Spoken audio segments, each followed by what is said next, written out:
Ukraine ने देखते हैं कि भाई अल्टीमेटली ये लड़ाई जो लंबी होंगी है तो सानू स्ट्रेंथ की लोड़ है। उन्होंने यूक्रेनियन जोड़ा इंटरनेशनल रीजन दे थले जोड़ा है वो एक बॉडी बनाई कि आओ बई लड़न लई। यूरोप चों लंबी लाइन लगी हुई है जी जाके उत्थे मोस्टली यूक्रेनियन होणगे, हो सकता दूसरे भी होण, वो उत्थे लड़न लई तैयार ने। Some Canadians may choose to take more active steps, Trudeau said. We will of course look at ways to make sure that we are keeping Canadians safe. उन्हें तुसी देखो गोलमोल statement. Chrystia Freeland, Canada's finance minister, called the struggle for Ukraine a fight between freedom and tyranny. ਜਦੋਂ ਜੂਨ 84 ਦੇ ਵਿੱਚ ਫੌਜੀ ਹਮਲਾ ਹੁੰਦਾ ਹੈ, ਟੈਂਕਾਂ ਤੋਪਾਂ ਨਾਲ ਪੰਜਾਬ ਕੱਢ ਆਫ ਕਰ ਦਿੱਤਾ ਜਾਂਦਾ ਹੈ, ਜਰਨਲਿਸਟ ਕੱਢ ਦਿੱਤੇ ਜਾਂਦੇ ਨੇ। ਜ਼ਾਹਰ ਹੈ ਜਿਵੇਂ ਅੱਜ ਯੂਕਰੇਨ ਦੇ ਉੱਤੇ ਹੋਏ ਹਮਲੇ ਤੋਂ ਬਾਅਦ ਯੂਕਰੇਨੀਅਨ ਡਾਇਸਪੋਰਾ ਤੜਫ ਰਿਹਾ ਹੈ ਔਰ ਉਹਨਾਂ 'ਚੋਂ ਉਹਨਾਂ ਦੇ ਯੰਗ ਮੈਨ ਜਿਹੜੇ ਨੇ ਉਹ ਜਾ ਕੇ ਲੜਨ ਲਈ ਤਿਆਰ ਨੇ। ਇਵੇਂ ਹੀ ਸਿੱਖ ਡਾਇਸਪੋਰਾ ਉਹ ਇੰਗਲੈਂਡ 'ਚ ਹੋਏ, ਕੈਨੇਡਾ 'ਚ ਹੋਏ, ਅਮਰੀਕਾ 'ਚ ਹੋਏ, ਉਹਨਾਂ ਦੇ ਵਿੱਚ ਉਵੇਂ ਹੀ ਤੜਫ ਸੀ।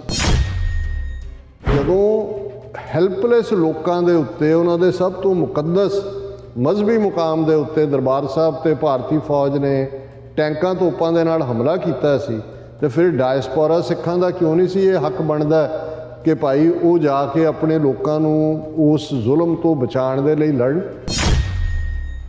ਅੱਜ ਪੈਸਾ ਇਕੱਠਾ ਕਰਕੇ ਉੱਥੇ ਭੇਜਿਆ ਜਾ ਰਿਹਾ ਜੀ, ਹੀਰੋਇਕ ਬੈਟਲ ਲੜ ਰਹੇ ਨੇ। ਇੱਥੇ ਤੁਸੀਂ ਕਿਤੇ ਦੀਵਾਨੀ ਦੇ ਕੇ ਕਿਸੇ ਸ਼ਹੀਦ ਪਰਿਵਾਰ ਨੂੰ ਵੀ ਓਪਨਲੀ ਦੇਖੋ, ਉਹ ਦਹਿਸ਼ਤਗਰਦੀ ਨੂੰ बढ़ावा देण। ये किवें हो गया है? ये हथियार चुकना उत्थे यूक्रेनियंस का जिहड़ा वो जस्टिफाइड है तो फिर सिखां दा जां कश्मीरियां दा फॉर दैट रीजन जां बाकी जिहड़ियां फ्रीडम स्ट्रगल्स ने वो बेशक मिडल ईस्ट दियां होण, इस्लाम दे नां थल्ले होण, उन्हां दा क्यों नहीं हक बनदा? Viewers welcome back on programme. So viewers हुण आपां गलबात करन जा रहे हैं कि कैनेडा, अमेरिका ते यूरोप के ਅੱਡ-ਅੱਡ देशों तो मिलने वाली खबरों अनुसार इन्हां मुल्कों तो नौजवान यूक्रेन जा रहे हैं ताकि वो रूस की फौज के खिलाफ लड़ सकन। इन्हां दी मीडिया वालों तारीफ की जा रही है। सो सवाल उठता है कि जदों खालिस्तान समेत दूसरी आज़ादी लहरां लई लड़न वास्ते बाहरों नौजवान जांदे सन तां उन्हां नूं दहशतगर्द ਬਿਆਨਿਆ ਜਾਂਦਾ ਸੀ। ਸੋ ਇਹ ਦੋਹਰਾ ਮਾਪਦੰਡ ਕਿਉਂ ਹੈ, ਇਸ ਬਾਰੇ ਆਪਾਂ ਗੱਲਬਾਤ ਕਰਨ ਜਾ ਰਹੇ ਹਾਂ। ਸੋ ਅਸੀਂ ਚਾਹਾਂਗੇ ਕਿ ਤੁਸੀਂ ਇਸੇ ਤਰ੍ਹਾਂ ਹੀ ਬਣੇ ਰਹਿਣਾ, ਦੇਖਣ ਸੁਣ ਲਈ ਐਂਡ ਲਿਖਣ ਲਈ ਤੁਹਾਡਾ ਸਭ ਦਾ ਬਹੁਤ ਬਹੁਤ ਧੰਨਵਾਦ ਜੀ। ਡਾਕਟਰ ਸਾਹਿਬ ਕੀ ਵਿਚਾਰਾਂ ਨੇ?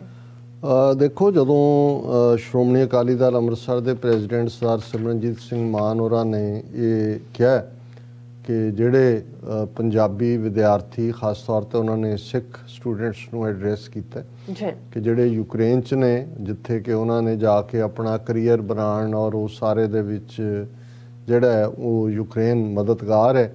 ਜੇ ਇਸ ਵੇਲੇ ਮੁਲਕ ਮੁਸੀਬਤ ਦੇ ਵਿੱਚ ਹੈ ਤੇ ਉਹ ਉਹਨੂੰ ਡਿਫੈਂਡ ਕਰਨ, ਆਪਣੇ ਆਪ ਨੂੰ ਰਿਪੋਰਟ ਕਰਨ, ਵਲੰਟੀਅਰ ਕਰਨ ਨੇੜੇ ਦੇ ਜਿਹੜਾ ਫੌਜੀ ਛਾਉਣੀ 'ਚ। ਉਹਨਾਂ ਨੇ ਕਿਹਾ ਵੀ ਜਿਹੜੇ ਨਹੀਂ ਵੀ ਨੇ ਉਹ ਡਾਕਟਰੀ ਦਾ, ਕਿਉਂਕਿ ਮੈਜੋਰਿਟੀ ਡਾਕਟਰ ਬਣ ਗਿਆ ਹੋਏ ਨੇ, ਕਿ ਵੀ ਉਹ ਜਿਹੜੇ ਜ਼ਖਮੀਆਂ ਦੀ ਮਰਮ ਪੱਟੀ ਔਰ ਕਿਉਂਕਿ ਇਸ ਵੇਲੇ ਜਦੋਂ ਹਵਾਈ ਹਮਲੇ ਹੁੰਦੇ ਨੇ ਜਾਂ ਦੂਜੇ ਆਮ ਜ਼ਖਮ ਵੀ ਹੁੰਦੇ ਨੇ ਕਿ ਉਹ ਵਲੰਟੀਅਰ ਕਰਕੇ ਸਰਵ ਕਰਨ, ਉੱਥੋਂ ਭੱਜਣ ਨਾ।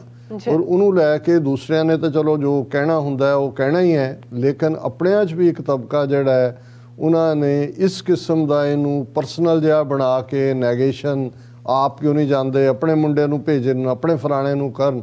ਸੋ ਇਹ ਵੀ ਇੱਕ ਫੈਸ਼ਨ ਬਣ ਗਿਆ ਹੋਇਆ ਕਿ ਅਸੀਂ ਕੁਛ ਚੀਜ਼ਾਂ ਜਦੋਂ ਕੋਈ ਇਸ਼ੂ ਚੱਲ ਰਿਹਾ ਹੁੰਦਾ ਉਹਦੇ 'ਚ ਤੁਹਾਡੀ ਮੋਰਲ ਇਖਲਾਕੀ ਪੋਜੀਸ਼ਨ ਦੇ ਲਈ ਹੁੰਦਾ ਔਰ ਉਹਦੇ 'ਚ ਖਾਸ ਤੌਰ 'ਤੇ ਜਿਹੜਾ ਉਹਨਾਂ ਦਾ ਐਮਫੇਸਾਈਜ਼ ਸੀ ਇਸ ਤੋਂ ਬਾਅਦ ਉਹ ਰੂਸ ਦੇ ਉੱਤੇ ਸੀ ਕਿ ਭਾਈ ਇਸ ਰੂਸ ਨੇ ਕਿਵੇਂ ਜੂਨ 84 ਦੇ ਵਿੱਚ ਸਾਡੇ ਦਰਬਾਰ ਸਾਹਿਬ 'ਤੇ ਹਮਲਾ ਜਿਹੜਾ ਕਰਾਉਣ ਦੀ ਪਲੈਨਿੰਗ ਹੀ ਨਹੀਂ ਕੀਤੀ। ਉਹਨਾਂ ਦਾ ਜਿਹੜਾ ਫੋਰਨ ਮਿਨਿਸਟਰ ਸੀ ਉਹ ਬੈਠਾ ਰਿਹਾ ਦਿੱਲੀ ਦੇ ਵਿੱਚ ਜਦੋਂ ਤੱਕ 6 ਜੂਨ ਨੂੰ ਇਹ ਖਬਰ ਨਹੀਂ ਆਈ ਕਿ ਅਕਾਲ ਤਖਤ ਢਾਹ ਦਿੱਤਾ ਹੈ ਔਰ ਸੰਤ ਪਿੰਡਰਾਂ ਵਾਲੇ ਸ਼ਹੀਦ ਹੋ ਗਏ ਨੇ। ਔਰ ਉਹਨਾਂ ਨੇ ਕਿਹਾ ਕਿ ਵੀ ਇਹ ਵੇਲਾ ਕਿ ਅਸੀਂ ਪੇ ਬੈਕ ਕਰੀਏ। ਸੋ ਇਹ ਇੱਕ ਸਿਧਾਂਤਕ ਪੋਜੀਸ਼ਨ ਔਰ ਕੁਝ ਚੀਜ਼ਾਂ ਫॉर ਰੈਕਰਡ ਰਹਿੰਦੀਆਂ ਨੇ ਕਿ ਭਾਈ ਜਦੋਂ ਇਸ ਕਿਸਮ ਦਾ ਜਿਹੜਾ ਉਹ ਹੋਇਆ ਸੀ ਤੇ ਸਿੱਖਾਂ ਨੇ ਹਾਂ ਦਾ ਨਾਰਾ ਮਾਰਿਆ ਸੀ। ਹਾਲਾਂ ਉੱਥੇ ਉਹਨਾਂ ਦੇ ਲੜਨ ਨਾਲ ਜਾਂ ਦੂਜਿਆਂ ਨਾਲ ਉਹਨਾਂ ਦੀ ਕਿੰਨੀ ਕੁ ਗਿਣਤੀ ਹੈ ਜਾਂ ਕਿੰਨਾ ਕੁ ਹੈ, ਜਿਵੇਂ ਜਦੋਂ ਅਸੀਂ ਸ਼ੇਰ ਮੁਹੰਮਦ ਖਾਨ ਨਵਾਬ ਮਲੇਰਕੋਟਲੇ ਨੂੰ ਯਾਦ ਕਰਦੇ ਹਾਂ ਕਿ ਜਦੋਂ ਫਤਵਾ ਦਿੱਤਾ ਗਿਆ ਸਾਹਿਬਜ਼ਾਦਿਆਂ ਨੂੰ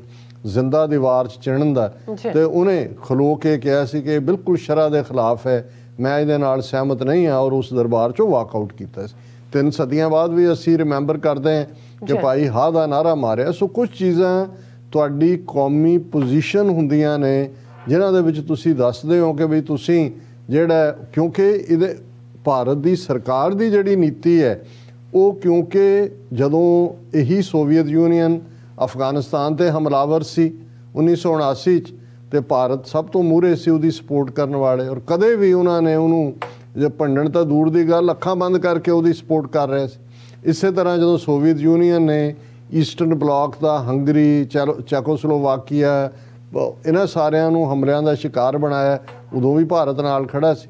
ਸੋ ਅੱਜ ਜੇ ਕੋਈ ਸਿੱਖ ਹਾਂ ਦਾ ਨਾਰਾ ਯੂਕਰੇਨ ਲਈ ਮਾਰਦਾ, ਜ਼ਰੂਰੀ ਨਹੀਂ ਕਿ ਵੀ ਇਸ ਮਾਮਲੇ 'ਚ ਨੈਟੋ ਦਾ ਕੀ ਰੋਲ ਹੈ, ਇਹਦੇ 'ਚ ਕੋਈ ਸ਼ੱਕ ਨਹੀਂ ਹੈ ਕਿ ਇਹ ਦੋਨੋਂ ਹੀ ਵੱਡੀਆਂ ਤਾਕਤਾਂ ਦੀ ਇੱਕ ਆਪਣੀ ਜਿਹੜੀ ਹੈ ਉਹ ਤਾਕਤ ਦੀ ਅਜ਼ਮਾਇਸ਼ ਹੈ, ਇੱਕ ਦੂਸਰੇ 'ਤੇ ਡੋਮੀਨੇਟ ਕਰਨ ਦੀ ਲਾਈਨ ਹੈ। ਖਮੀਨੀ ਇਸ ਲਈ ਜਦੋਂ ਅਮਰੀਕਾ ਔਰ ਸੋਵੀਅਤ ਯੂਨੀਅਨ ਨੂੰ ਐਡਰੈਸ ਕਰਦਾ ਸੀ ਇੱਕ ਵੱਡਾ ਸ਼ੈਤਾਨ, ਇੱਕ ਛੋਟਾ ਸ਼ੈਤਾਨ, ਕਿ ਇਹਨਾਂ ਦੀ ਇੱਕ ਆਪਣੀ ਖੇਡ ਹੈ, ਨੈਟੋ ਵੀ ਇਹਨਾਂ ਦੀ ਇੱਕ ਆਪਣੀ ਖੇਡ ਹੈ, ਉਹਨੂੰ ਅਸੀਂ ਆਲਰੇਡੀ ਮੁੱਢਲੇ ਦਿਨਾਂ 'ਚ ਡਿਸਕਸ ਕੀਤਾ। ਪਰ ਅਸੀਂ ਸਮਝਦੇ ਹਾਂ ਵੀ ਕਈ ਮੌਕੇ ਹੁੰਦੇ ਨੇ ਜਿਹਦੇ 'ਚ ਕਿ ਤੁਸੀਂ, ਸਾਡੇ ਲਈ ਸਾਡਾ ਵੱਡਾ ਐਨਮੀ ਦਿੱਲੀ ਸਾਮਰਾਜ ਹੈ, ਔਰ ਜਦੋਂ ਵੀ ਅਸੀਂ ਜਿਹੜੀ ਲਾਈਨ ਦਿੱਲੀ ਸਾਮਰਾਜ ਲੈਂਦਾ, ਜਦੋਂ ਅਸੀਂ ਉਸ ਨੂੰ ਚੈਲੰਜ ਕਰਦੇ ਹਾਂ, ਭਾਵੇਂ ਉਹ ਅੱਜ ਯੂਕਰੇਨ ਦੇ ਕੌਨਟੈਕਸਟ 'ਚ ਹੀ ਹੋਏ, ਅਸੀਂ ਇਨਫੈਕਟ ਉਹਨਾਂ ਨੂੰ ਸ਼ੀਸ਼ਾ ਦਿਖਾ ਰਹੇ ਹੁੰਦੇ ਹਾਂ ਕਿ ਵੀ ਤੁਸੀਂ ਜਿਹੜੀ ਸਿੱਖ ਕੌਮ ਨੂੰ ਇਹ ਸਮਝਦੇ ਸੀ ਕਿ ਜੀ ਅਸੀਂ ਇਹਨਾਂ ਦੇ 1.5 ਲੱਖ ਮੁੰਡਾ ਮਾਰ ਕੇ ਅਸੀਂ ਇਹਨਾਂ ਨੂੰ ਚੁੱਪ ਕਰਵਾ ਦਿੱਤਾ, ਅਸੀਂ ਹਰ ਥਾਂ 'ਤੇ ਜਦੋਂ ਤੱਕ ਅਸੀਂ ਆਪਣਾ ਮੁਲਕ ਖਾਲਿਸਤਾਨ ਹਾਸਲ ਨਹੀਂ ਕਰ ਲੈਂਦੇ, ਅਸੀਂ ਤੁਹਾਨੂੰ ਹਰ ਥਾਂ 'ਤੇ ਸ਼ੀਸ਼ਾ ਦਿਖਾਉਂਦੇ ਰਹਾਂਗੇ ਕਿ ਅਸੀਂ ਤੁਹਾਡੇ ਉਲਟ ਖਲੋਣਾ। ਸੋ ਕਈ ਚੀਜ਼ਾਂ ਲੋਕਲੀ ਪੋਜੀਸ਼ਨਡ ਹੁੰਦੀਆਂ ਨੇ ਇਸ ਲੈਵਲ ਦੇ ਉੱਤੇ, ਪਰ ਜਿਹੜੀ ਹੁਣ ਮੈਂ ਗੱਲ ਕਰਨ ਲੱਗਾ ਉਹਦੇ 'ਚ ਜਿਹੜਾ ਐਟੀਚਿਊਡ ਹੈ ਓਵਰਆਲ, ਉਹ ਵੈਸਟਰਨ ਪਾਵਰਸ ਹੋਣ, ਯੂਰਪੀਅਨ ਹੋਣ, ਜਾਂ ਅਮਰੀਕਾ, ਕੈਨੇਡਾ, ਆਸਟ੍ਰੇਲੀਆ ਸਮੇਤ ਗੋਰਿਆਂ ਦੇ ਮੁਲਕ ਹੋਣ, ਹੁਣ ਦੇਖਣ ਵਾਲੀ ਗੱਲ ਇਹ ਹੈ ਵੀ ਇਹਦੇ 'ਚ ਕੋਈ ਸ਼ੱਕ ਨਹੀਂ ਹੈ ਕਿ ਯੂਕਰੇਨ ਦੇ ਲੋਕ ਵੱਡੀ ਗਿਣਤੀ ਦੇ ਵਿੱਚ ਡਾਇਸਪੋਰਾ 'ਚ ਵੀ ਨੇ, ਕਿ ਉਹਨਾਂ ਦੇ ਵਿੱਚ ਅਮਰੀਕਾ ਦੇ ਵਿੱਚ ਵੀ ਮਿਲੀਅਨਸ ਨੇ, ਕੈਨੇਡਾ 'ਚ ਵੀ ਨੇ, ਯੂਰਪ 'ਚ ਤਾਂ ਹੈ ਹੀ ਹੈ ਨੇ, ਔਰ ਜਿਹੜੇ ਲੋਕ ਜੇ ਅੱਜ ਉੱਥੋਂ ਯੂਕਰੇਨ ਤੋਂ 5 ਤੋਂ 7 ਲੱਖ ਲੋਕ ਨਿਕਲੇ ਨੇ, ਔਰ ਉਹਨਾਂ ਨੂੰ ਜਿਹੜਾ ਪੋਲੈਂਡ ਜਾਂ ਹੰਗਰੀ ਜਾਂ ਦੂਸਰੇ ਬਾਰਡਰ 'ਤੇ ਵੈਲਕਮ ਕਰ ਰਹੇ ਨੇ, ਉਹੀ ਯੂਕਰੇਨੀਅਨ ਨੇ ਜਿਹੜੇ ਕਿ ਉੱਥੇ ਸੈਟਲ ਹੋਏ ਨੇ। ਹੁਣ ਇਹਦੇ 'ਚ ਵੀ ਕੋਈ ਸ਼ੱਕ ਨਹੀਂ ਹੈ ਕਿ ਜਿਹੜੀ ਰੈਜ਼ਿਸਟੈਂਸ ਯੂਕਰੇਨ ਦੇ ਲੋਕਾਂ ਨੇ, ਖਾਸ ਤੌਰ 'ਤੇ ਉਹਨਾਂ ਦੀ ਫੌਜ ਜਾਂ ਪੈਰਾ ਮਿਲੀਸ਼ੀਆ ਜਾਂ ਪਿਛਲੇ 6 ਦਿਨਾਂ 'ਚ ਦਿੱਤੀ ਹੈ, ਉਹਨੇ ਦੁਨੀਆ ਭਰ ਦੇ ਵਿੱਚ ਯੂਕਰੇਨੀਅਨ ਵੀ ਔਰ ਕੁਝ ਹੋਰ ਲੋਕ ਵੀ, ਇਸ ਗੱਲ ਦਾ ਧਿਆਨ ਰਹੇ, ਕੁਝ ਲੋਕ ਵੈਸੇ ਹੀ ਉਹਨਾਂ ਨੂੰ ਜੰਗ ਪਸੰਦ ਹੁੰਦੀ ਹੈ, ਜਿਨ੍ਹਾਂ ਨੂੰ ਅਸੀਂ ਇੱਥੇ ਮਿਲੀਸ਼ੀਆ ਕਹਿੰਦੇ ਹਾਂ, ਪੈਟਰੀਓਟਿਕ ਵੀ ਹੁੰਦੇ ਨੇ, ਪਰ ਕੁਝ ਜਿਵੇਂ ਫਰਾਂਸ ਨੇ ਇੱਕ ਆਪਣਾ ਫ੍ਰੈਂਚ ਲੀਜਨ ਬਣਾਇਆ ਹੋਇਆ ਸੀ, ਸ਼ਾਇਦ ਹੁਣ ਵੀ ਹੋਏ, ਜਿਹਦੇ 'ਚ ਕਿ ਕੋਈ ਵੀ ਦੁਨੀਆ ਦਾ ਭਾਵੇਂ ਕੋਈ ਕ੍ਰਿਮੀਨਲ ਹੈ, ਕੋਈ ਦੂਜਾ, ਉੱਥੇ ਜਾ ਕੇ ਆਪਣੇ ਆਪ ਨੂੰ ਰਜਿਸਟਰ ਕਰਾ ਕੇ ਉਹਨਾਂ ਦੇ ਬਿਹਾਫ 'ਤੇ ਲੜ ਸਕਦਾ। ਹੁਣ ਉਹਨਾਂ ਨੇ ਵੀ, ਯੂਕਰੇਨ ਨੇ, ਦੇਖਦੇ ਆ ਕਿ ਭਾਈ ਅਲਟੀਮੇਟਲੀ ਇਹ ਲੜਾਈ ਜੇ ਲੰਬੀ ਹੁੰਦੀ ਹੈ ਤੇ ਸਾਨੂੰ ਸਟਰੈਂਥ ਦੀ ਲੋੜ ਹੈ, ਉਹਨਾਂ ਨੇ ਯੂਕਰੇਨੀਅਨ ਜਿਹੜਾ ਇੰਟਰਨੈਸ਼ਨਲ ਰੀਜਨ ਦੇ ਥੱਲੇ ਜਿਹੜਾ ਉਹ ਇੱਕ ਬਾਡੀ ਬਣਾਈ ਕਿ ਆਓ ਬਾਈ ਲੜਨ ਲਈ। ਹੁਣ ਯੂਰਪ 'ਚੋਂ ਲੰਬੀ ਲਾਈਨ ਲੱਗੀ ਹੋਈ ਹੈ ਜਿਹੜੀ ਜਾ ਕੇ ਉੱਥੇ ਮੋਸਟਲੀ ਯੂਕਰੇਨੀਅਨ ਹੋਣਗੇ, ਹੋ ਸਕਦਾ ਦੂਸਰੇ ਵੀ ਹੋਣ, ਉਹ ਉੱਥੇ ਲੜਨ ਲਈ ਤਿਆਰ ਨੇ।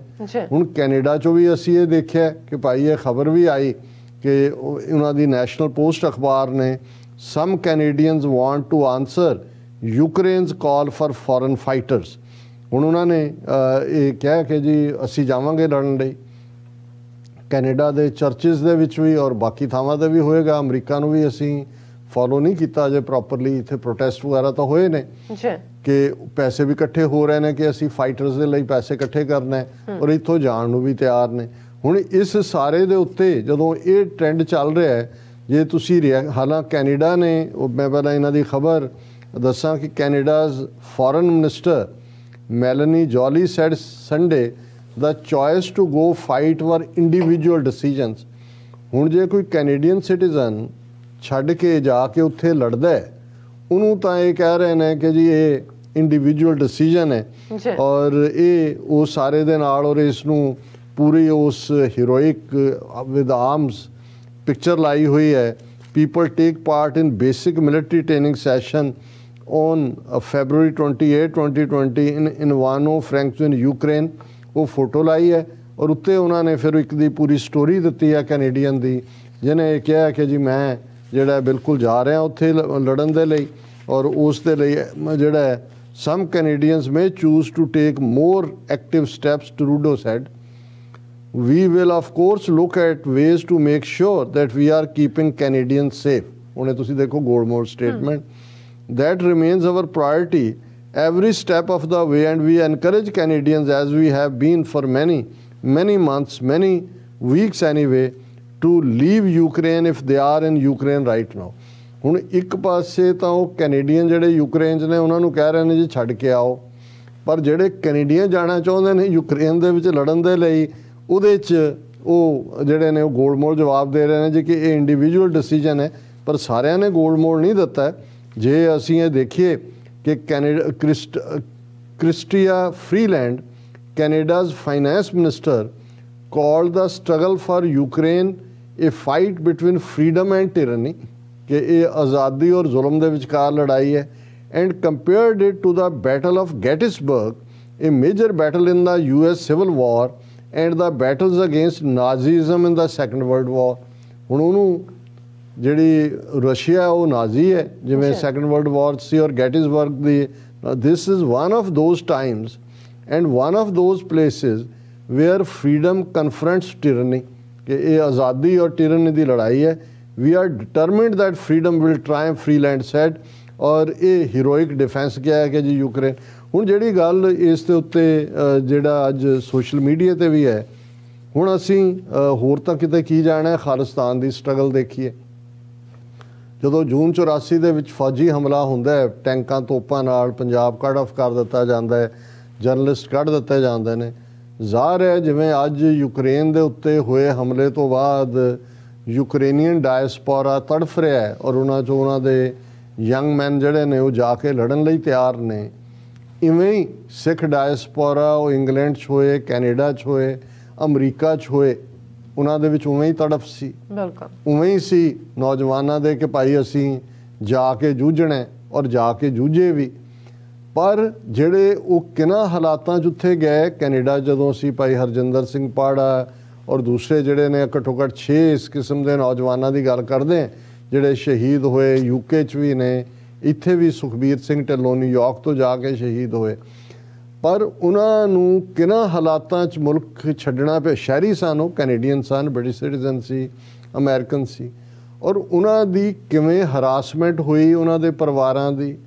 ਅੱਜ ਤੱਕ ਵੀ ਉਹਨਾਂ ਨੂੰ ਦਹਿਸ਼ਤਗਰਦਾਂ ਦੀ ਲਿਸਟ 'ਚ ਰੱਖ ਕੇ ਉਹਨਾਂ ਦੇ ਜਿਨ੍ਹਾਂ ਦੇ ਪਰਿਵਾਰਾਂ, ਔਰ ਇਹੀ ਮੋਟਿਵ ਸੀ ਜਿਹੜਾ ਕੰਪੈਰੀਜ਼ਨ ਇਸ ਲਈ ਵੀ ਬਣਦਾ ਹੈ ਕਿ ਜੇ ਯੂਕਰੇਨ 'ਤੇ ਹਮਲਾ ਹੁੰਦਾ ਹੈ ਰਸ਼ੀਆ ਦਾ, ਤੇ ਜਿਹੜੇ ਯੂਕਰੇਨੀਅਨ ਡਾਇਸਪੋਰਾ ਦੇ ਨੇ ਉਹ ਤਾਂ ਇੱਥੋਂ ਦੇ ਸ਼ਹਿਰੀ ਬਣ ਚੁੱਕੇ ਨੇ, ਉਹਨਾਂ 'ਤੇ ਤਾਂ ਹਮਲਾ ਨਹੀਂ ਹੋਇਆ, ਲੇਕਿਨ ਉਹਨਾਂ ਨੂੰ ਲੱਗਦਾ ਹੈ ਕਿ ਭਾਈ ਅਸੀਂ ਆਪਣੇ ਲੋਕਾਂ ਦੇ ਨਾਲ ਖਲੋਣਾ, ਅਸੀਂ ਉਹਨਾਂ ਦੇ ਲਈ ਆਪਣੀ ਜ਼ਿੰਦਗੀ ਦੇਣੀ। ਇਹੀ ਫੀਲਿੰਗ ਸਿੱਖਾਂ ਦੀ ਸੀ। ਹੁਣ ਜੇ ਅੱਜ ਇਹਨੂੰ ਹੀਰੋਇਕ ਬੈਟਲ, ਗੈਟਿਸਬਰਗ ਦੀ ਬੈਟਲ, ਨਾਜ਼ੀਜ਼ਮ ਦੇ ਖਿਲਾਫ ਬੈਟਲ ਦੇ ਨਾਲ ਕੰਪੇਅਰ ਕੀਤਾ ਜਾ ਰਿਹਾ ਹੈ, ਇਹ ਤੇ ਦੋ ਫੌਜਾਂ ਲੜ ਰਹੀਆਂ ਨੇ। ਉਹੀ ਯੂਕਰੇਨ ਜਿਹਦੇ ਨਾਲ ਰਸ਼ੀਆ ਦਾ ਬਾਰਡਰ ਲੱਗਦਾ ਹੈ, ਰਸ਼ੀਆ ਦੀ ਡਿਮਾਂਡ ਤਾਂ ਇਹੀ ਸੀ ਨਾ ਕਿ ਭਾਈ ਲਿਖਤੀ ਗਰੰਟੀ ਦਿਓ ਕਿ ਨੈਟੋ ਦਾ ਮੈਂਬਰ ਨਹੀਂ ਬਣੇਗਾ, ਕਿਉਂਕਿ ਰਸ਼ੀਆ ਨਹੀਂ ਚਾਹੁੰਦਾ ਵੀ ਉਸ ਦੀਆਂ ਬਰੂਹਾਂ 'ਤੇ ਆ ਕੇ ਨੈਟੋ, ਜਿਹਦਾ ਮਤਲਬ ਅਮਰੀਕਾ ਬੈਠ ਜਾਏ। ਜੇ ਇਹ ਗਰੰਟੀ ਨਾ ਦੇਣ ਕਰਕੇ Russia due to whatever reason ਹਮਲਾਵਰ ਹੁੰਦਾ ਹੈ, ਜਿਹਨੂੰ ਅਸੀਂ ਕੰਡੈਮ ਕਰਦੇ ਹਾਂ, ਪਰ ਉਹ ਤਾਂ ਹੀਰੋਇਕ ਬੈਟਲ ਅਗੇਂਸਟ ਨਾਜ਼ੀਜ਼ਮ, ਅਗੇਂਸਟ ਫਲਾਣਾ ਬਣ ਗਿਆ, ਤੇ ਜਿਹੜੇ ਇੱਥੋਂ ਜਾਣ ਵਾਲੇ ਨੇ ਉਹ ਫਰੀਡਮ ਦੇ ਹੀਰੋ ਹੋ ਗਏ। ਤੇ ਜਦੋਂ ਹੈਲਪਲੈਸ ਲੋਕਾਂ ਦੇ ਉੱਤੇ, ਉਹਨਾਂ ਦੇ ਸਭ ਤੋਂ ਮੁਕੱਦਸ ਮਜ਼ਹਬੀ ਮੁਕਾਮ ਦੇ ਉੱਤੇ ਦਰਬਾਰ ਸਾਹਿਬ ਤੇ ਭਾਰਤੀ ਫੌਜ ਨੇ ਟੈਂਕਾਂ ਤੋਪਾਂ ਦੇ ਨਾਲ ਹਮਲਾ ਕੀਤਾ ਸੀ, ਤੇ ਫਿਰ ਡਾਇਸਪੋਰਾ ਸਿੱਖਾਂ ਦਾ ਕਿਉਂ ਨਹੀਂ ਸੀ ਇਹ ਹੱਕ ਬਣਦਾ ਕਿ ਭਾਈ ਉਹ ਜਾ ਕੇ ਆਪਣੇ ਲੋਕਾਂ ਨੂੰ ਉਸ ਜ਼ੁਲਮ ਤੋਂ ਬਚਾਉਣ ਦੇ ਲਈ ਲੜਨ? ਉਹ ਕਿਵੇਂ ਅੱਜ ਤੱਕ ਵੀ ਦਹਿਸ਼ਤਗਰਦ ਨੇ। ਹੁਣ ਅੱਜ ਪੈਸਾ ਇਕੱਠਾ ਕਰਕੇ ਉੱਥੇ ਭੇਜਿਆ ਜਾ ਰਿਹਾ ਜੀ, ਹੀਰੋਇਕ ਬੈਟਲ ਲੜ ਰਹੇ ਨੇ। ਇੱਥੇ ਤੁਸੀਂ ਕਿਤੇ ਦੀਵਾਨੀ ਦੇ ਕੇ ਕਿਸੇ ਸ਼ਹੀਦ ਪਰਿਵਾਰ ਨੂੰ ਵੀ ਓਪਨਲੀ ਦੇਖੋ, ਉਹ ਦਹਿਸ਼ਤਗਰਦੀ ਨੂੰ ਵਧਾਵਾ ਦੇਣ। ਇਹ ਕਿਵੇਂ ਹੋ ਗਿਆ ਕਿ ਇੱਕ ਲੜਾਈ ਜਿਹੜੀ ਅਸੀਂ ਇਸ ਲਈ ਸਪੋਰਟ ਕਰਦੇ ਹਾਂ ਕਿ ਯੂਕਰੇਨੀਅਨਸ ਦਾ ਹੱਕ ਹੈ, ਉਹ ਇੱਕ ਆਜ਼ਾਦ ਮੁਲਕ ਬਣਿਆ 1991-92 'ਚ, ਉਹਨੂੰ ਆਜ਼ਾਦ ਮੁਲਕ ਰਹਿਣ ਦਾ ਹੱਕ ਹੈ। ਇਹ ਨਹੀਂ ਹੈ ਕਿ ਭਾਈ ਤੁਸੀਂ ਜਿਹੜਾ ਮਰਜ਼ੀ ਮੁਲਕ ਉੱਠ ਕੇ ਹਮਲਾਵਰ ਹੋ ਜਾਏ। ਲੇਕਿਨ ਇਹੀ ਹੱਕ ਜੇ ਦੁਨੀਆ ਭਰ 'ਚ ਬੈਠੇ ਲੋਕਾਂ ਨੂੰ ਹੱਕ ਹੈ ਕਿ ਜਾ ਕੇ ਯੂਕਰੇਨ ਦੀ ਆਜ਼ਾਦੀ ਦੇ ਹੱਕ ਹਥਿਆਰਬੰਦ, ਉੱਥੇ ਕੋਈ ਚਰਖੇ ਲੈ ਕੇ ਤਾਂ ਨਹੀਂ ਚੱਲੇ ਹੋ ਕਿ ਵੀ ਉਹਨਾਂ ਨੇ ਗਾਂਧੀ ਵਾਂਗ ਚਰਖਾ ਕੱਤਣਾ ਹੈ ਜਾਂ ਉੱਥੇ ਮੋਮਬੱਤੀਆਂ ਜਗਾਣੀਆਂ ਨੇ, ਕੋਈ ਕੈਂਡਲ ਲਾਈਟ ਵਿਜਲ ਕਰਨੇ ਨੇ। ਉਹਨਾਂ ਨੇ ਹਥਿਆਰ ਚੁੱਕਣੇ ਨੇ, ਤੇ ਜੇ ਹਥਿਆਰ ਚੁੱਕਣਾ ਉੱਥੇ ਯੂਕਰੇਨੀਅਨਸ ਦਾ ਜਿਹੜਾ ਉਹ ਜਸਟੀਫਾਈਡ ਹੈ, ਤਾਂ ਫਿਰ ਸਿੱਖਾਂ ਦਾ ਜਾਂ ਕਸ਼ਮੀਰੀਆਂ ਦਾ ਫॉर दैट ਰੀਜ਼ਨ ਜਾਂ ਬਾਕੀ ਜਿਹੜੀਆਂ ਫਰੀडम ਸਟਰਗਲਸ ਨੇ ਉਹ ਬੇਸ਼ੱਕ ਮਿਡਲ ਈਸਟ ਦੀਆਂ ਹੋਣ, ਇਸਲਾਮ ਦੇ ਨਾਂ ਥੱਲੇ ਹੋਣ, ਉਹਨਾਂ ਦਾ ਕਿਉਂ ਨਹੀਂ ਹੱਕ ਬਣਦਾ? ਉਹਨਾਂ ਮਾਮਲਿਆਂ 'ਚ ਤਾਂ ਜਿਹੜੀ ਕੋਈ ਅਮਰੀਕੀ ਜਾਂ ਬ੍ਰਿਟਿਸ਼ ਸਿਟੀਜ਼ਨ ਬੀਬੀ ਜਿਸ ਨੇ ਜਾ ਕੇ ਉੱਥੇ ਥੋੜ੍ਹਾ ਵਕਤ ਵੀ ਗੁਜ਼ਾਰਿਆ ਮਿਡਲ ਈਸਟ ਦੇ ਵਿੱਚ, ਉਹਨੂੰ ਤਾਂ ਉਹਦੀ ਉਹ ਸਿਟੀਜ਼ਨਸ਼ਿਪ ਤੋਂ ਉਹਨੂੰ ਜਿਹੜਾ ਉਹਦੀ ਉਹ ਵਾਪਸ ਲੈਣ ਨੂੰ ਫਿਰਦੇ ਨੇ। ਸੋ ਇਹ ਜਿਹੜੇ ਅਸੀਂ ਡਬਲ ਸਟੈਂਡਰਡਸ ਦੀ ਗੱਲ ਕਰਦੇ ਹਾਂ, ਇਹ ਇੱਥੇ ਆਉਂਦਾ ਹੈ। ਸੋ ਅਸੀਂ ਸੱਚ ਦੇ ਨਾਲ ਖਲੋਣ ਦਾ ਸਾਡਾ ਯਤਨ ਹੁੰਦਾ ਹੈ, ਔਰ ਸਾਡੇ ਵੀਰ ਭੈਣਾਂ ਇਹ ਨਾ ਸਮਝਣ ਕਿ ਜੀ ਅਸੀਂ ਇਹਨਾਂ ਦੀ ਗੇਮ ਨੂੰ ਨਹੀਂ ਸਮਝਦੇ, ਅਮਰੀਕਾ ਦੀ ਕੀ ਹੈ ਜਾਂ ਦੂਜੇ ਦੀ ਕੀ ਹੈ, ਪਰ ਐਟ ਟਾਈਮਸ ਤੁਹਾਨੂੰ ਆਪਣੇ ਹਿੱਤਾਂ ਨੂੰ ਦੇਖਦੇ ਆ ਜਾਂ ਆਪਣਾ ਦੁਸ਼ਮਣ ਜਿਹਦੇ ਨਾਲ ਸਿੱਖ ਕੌਮ ਦਿੱਲੀ ਸਾਮਰਾਜ ਨਾਲ ਜੂਝ ਰਹੀ ਹੈ, ਸਾਨੂੰ ਜਿਹੜੀਆਂ ਪੋਜੀਸ਼ਨਸ ਨੇ ਉਹਦੇ ਮੁਤਾਬਕ ਵੀ ਲੈਣੀਆਂ ਪੈਂਦੀਆਂ, ਪਰ ਮੂਲ ਸਾਡਾ ਹਿਊਮੈਨੀਟੇਰੀਅਨਿਜ਼ਮ ਹੈ, ਇਨਸਾਨੀਅਤ ਹੈ, ਜਸਟਿਸ ਹੈ। ਅਸੀਂ ਫਲਸਤੀਨੀਆਂ ਦੇ ਹੱਕ 'ਚ ਵੀ ਆਵਾਜ਼ ਚੁੱਕਦੇ ਹਾਂ। ਇਹੀ ਸੋਵੀਅਤ ਯੂਨੀਅਨ, ਇਹੀ ਰਸ਼ੀਆ ਜਿਹਨੇ ਚੈਚਨੀਆ ਔਰ ਦਾਗਿਸਤਾਨ ਦੇ ਮੁਸਲਮਾਨਾਂ ਦੇ ਨਾਲ ਕੀ ਕੀਤਾ, ਤੁਸੀਂ ਪਿਛਲੀਆਂ ਲਿਖਤਾਂ ਕੱਢ ਲਓ। 30 ਸਾਲ ਤੋਂ ਮੈਂ ਲਿਖਦਾ ਆਇਆ ਐਡੀਟੋਰੀਅਲ। ਸਭ ਤੋਂ ਵੱਡੀ ਆਵਾਜ਼, ਔਰ ਸਿੱਖਾਂ 'ਚ ਤਾਂ ਬਹੁਤਿਆਂ ਨੂੰ ਪਤਾ ਵੀ ਨਹੀਂ ਸੀ ਕਿ ਚੈਚਨੀਅਨ ਮੁਸਲਮਾਨ ਕਿਵੇਂ ਬਹਾਦਰੀ ਨਾਲ ਜੂਝਦੇ ਨੇ। ਉਦੋਂ ਵੀ ਅਸੀਂ ਇਸਲਾਮਿਕ ਵਰਲਡ ਨੂੰ ਇਹੀ ਕਿਹਾ ਸੀ ਕਿ ਵੀ ਤੁਸੀਂ ਚੁੱਪ ਕਰਕੇ ਬੈਠੇ ਹੋ। ਚੈਚਨੀਆ ਦੇ ਬਹਾਦਰ ਯੋਧਿਆਂ ਨੇ ਜਿਹੜਾ ਰਸ਼ੀਆ ਨੂੰ ਵੰਗਾਰਿਆ ਹੋਇਆ, ਉਹੀ ਚੈਚਨੀਆ ਦੇ ਯੋਧੇ ਫਿਰ ਜਾ ਕੇ ਸੋਵੀਅਤ ਯੂਨੀਅਨ ਦੇ ਖਿਲਾਫ ਵੀ ਲੜੇ ਸੀ 1979 ਦੇ ਵਿੱਚ, ਔਰ ਜਦੋਂ ਅਮਰੀਕਾ ਨੇ 9/11 ਤੋਂ ਬਾਅਦ ਕੀਤਾ ਉੱਥੇ ਵੀ ਉਹ ਆਏ ਸੀ। ਸੋ ਅੱਜ ਜੇ ਹੁਣ ਉਹੀ ਵਲੈਡੀਮੀਰ ਪੁਤਿਨ ਜਿਹੜਾ ਉਹਨਾਂ ਨੂੰ ਟੇਲਰ ਟਿਊਟਰ ਕਰਕੇ ਜਿਹੜਾ ਉਹ ਭੁਗਤਾ ਰਿਹਾ ਦੂਸਰੇ ਪਾਸੇ, ਤਾਂ ਇਹ ਉਹਨਾਂ ਦੀ ਮਰਜ਼ੀ ਆ, ਉਹਨਾਂ ਨੇ ਕੀ ਕਰਨਾ, ਪਰ ਅਸੀਂ ਹਮੇਸ਼ਾ ਹੀ ਜਿਹੜਾ ਵਿਕਟਮ ਹੈ ਉਸ ਦੇ ਨਾਲ ਖਲੋਂਦੇ ਹਾਂ। ਜੀ ਡਾਕਟਰ ਸਾਹਿਬ, ਤੁਹਾਡਾ ਬਹੁਤ ਬਹੁਤ ਧੰਨਵਾਦ। ਸੋ ਇੱਥੇ ਨੇ ਬ੍ਰੇਕ। ਵਿਊਅਰਸ ਤੁਸੀਂ ਇਸੇ ਤਰ੍ਹਾਂ ਬਣੇ ਰਹਿਣਾ, ਮਿਲਦੇ ਹਾਂ ਆਫਟਰ ਦਿਸ ਸ਼ਾਰਟ ਬ੍ਰੇਕ।